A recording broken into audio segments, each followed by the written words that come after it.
Assalamualaikum warahmatullahi wabarakatuh. Shalom, nama budaya, dan salam sejahtera bagi kita semua. Perkenalkan, nama saya Iputu Wirya Suputra. Saya merupakan salah satu dosen pengampu pada mata kuliah Bioteknologi Perlindungan Tanaman, Program Studi Agroekoteknologi, Fakultas Pertanian Universitas Udayana. Pada video kali ini, saya akan mendemonstrasikan beberapa materi yang terdapat dalam modul praktikum Bioteknologi Perlindungan Tanaman.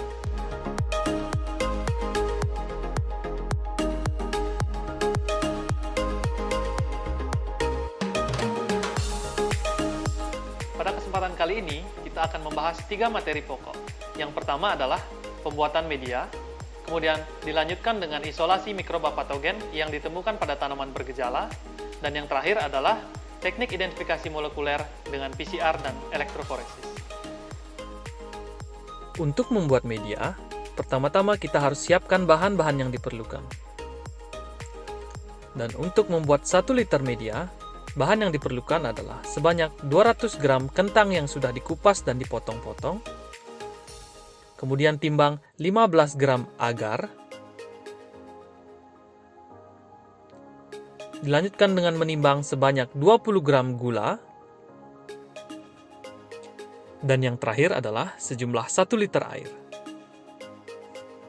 Panaskan air dengan menggunakan kompor, lalu rebus kentang selama 20-25 menit, dan pisahkan air rebusan kentang dengan menggunakan saringan.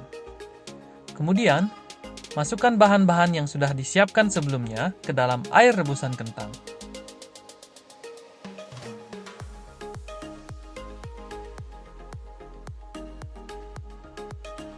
Campuran bahan tersebut kemudian diaduk sampai bahan-bahan terlarut dengan sempurna. Selanjutnya, media yang sudah terlarut dengan sempurna dimasukkan ke dalam Erlenmeyer. Tutup Erlenmeyer dengan menggunakan aluminium foil, lalu media siap untuk proses sterilisasi. Proses sterilisasi dilakukan dengan menggunakan autoclave. Sterilisasi merupakan langkah yang sangat penting untuk menghindarkan media dari kontaminasi. Masukkan media ke dalam autoclave, lalu tutup rapat autoclave. Atur suhu sterilisasi sejumlah 121 derajat Celcius dan durasi 15 menit.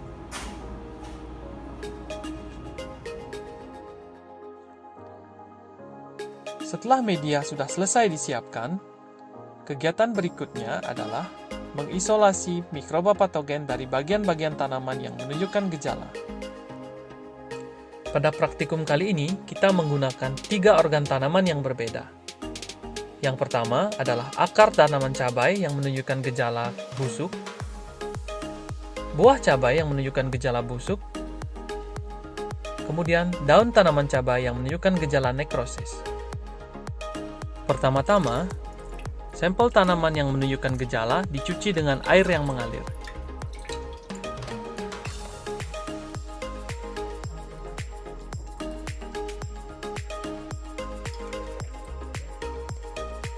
Sampel tanaman yang sudah dicuci, kemudian dipotong dengan menggunakan gunting.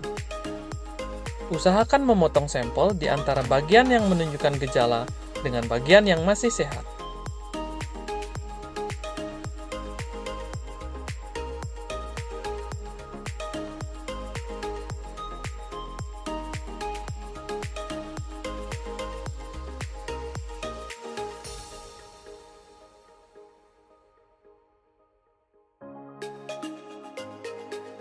Sampel tanaman yang sudah dipotong-potong, kemudian disterilisasi menggunakan alkohol atau etanol dengan cara merendam selama kurang lebih 1 menit sampai dengan 5 menit.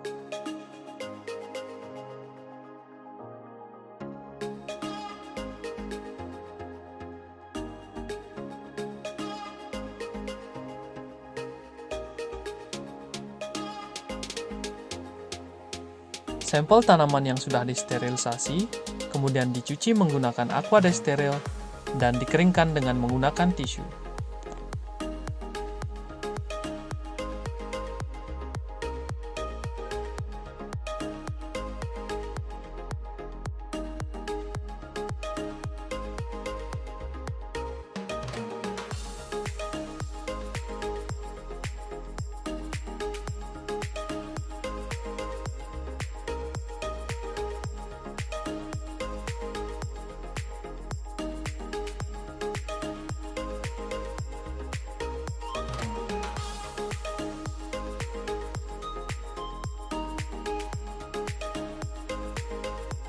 Sampel tersebut kemudian diambil dengan menggunakan pinset steril dan diinokulasikan pada media yang sudah disiapkan sebelumnya.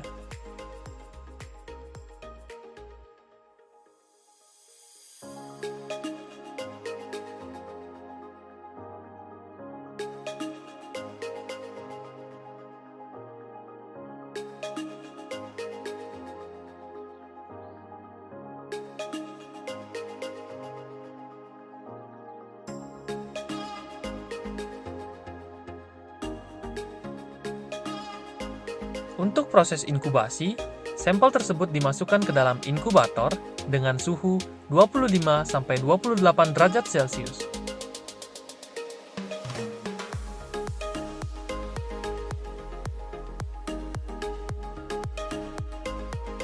Untuk penjelasan berikutnya adalah mengenai cara kerja dalam melakukan PCR atau Polymerase Chain Reaction terhadap koloni bakteri. PCR sendiri merupakan salah satu metode yang kita gunakan dalam melakukan analisis atau identifikasi secara molekuler. Pertama-tama, kita siapkan master mix untuk amplifikasi PCR. Contoh komposisi untuk 25 mikroliter adalah sebagai berikut.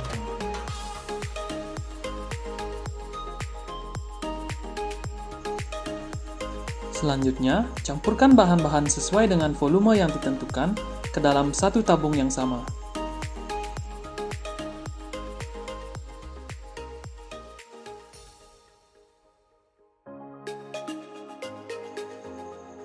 Master mix yang sudah tercampur dengan baik, kemudian dimasukkan ke dalam tabung PCR.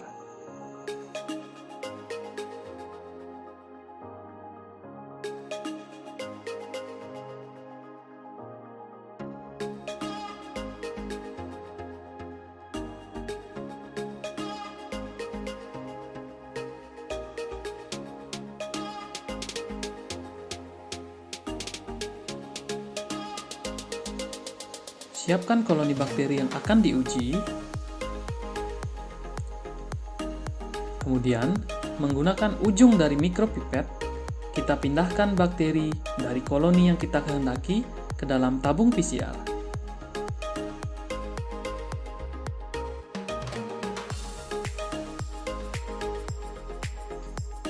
Untuk mencampurkan bakteri dengan master mix, lakukan penggosokan kepada dinding tabung PCR dan lakukan langkah ini dengan cepat dan presisi.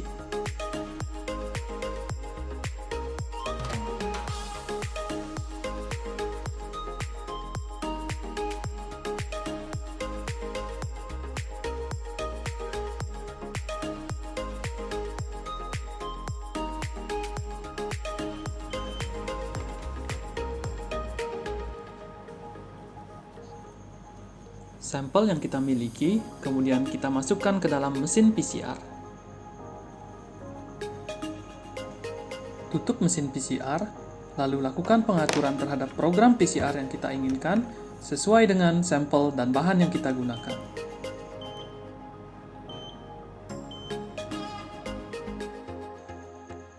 Setelah proses PCR selesai dilakukan, langkah berikutnya adalah melakukan elektroforesis terhadap sampel yang telah di-PCR. Sebelum melakukan elektroforesis, terlebih dahulu gel agarose disiapkan sesuai dengan prosedur pada modul praktikum. Untuk langkah selanjutnya, ambil sebanyak 1-2 mikroliter produk PCR dengan menggunakan mikropipet dan masukkan ke dalam sumur gel secara perlahan.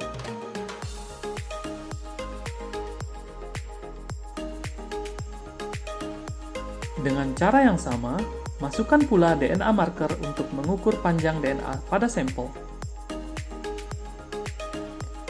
Nyalakan mesin, kemudian pasang penutup pada mesin elektroforesis dan lakukan langkah elektroforesis selama 30-40 menit. Setelah proses elektroforesis selesai, dokumentasikan hasil elektroforesis dengan menggunakan kamera. Demikian tadi pemaparan materi mengenai pembuatan media, isolasi mikroba patogen, dan identifikasi molekuler dengan PCR dan elektroforesis. Saya, Iputu Wirya Suputra, undur diri. Sampai jumpa di video praktikum berikutnya. Om Santi Santi Santi Om. Wassalamualaikum warahmatullahi wabarakatuh. Shalom, nama budaya, dan salam sejahtera bagi kita semua.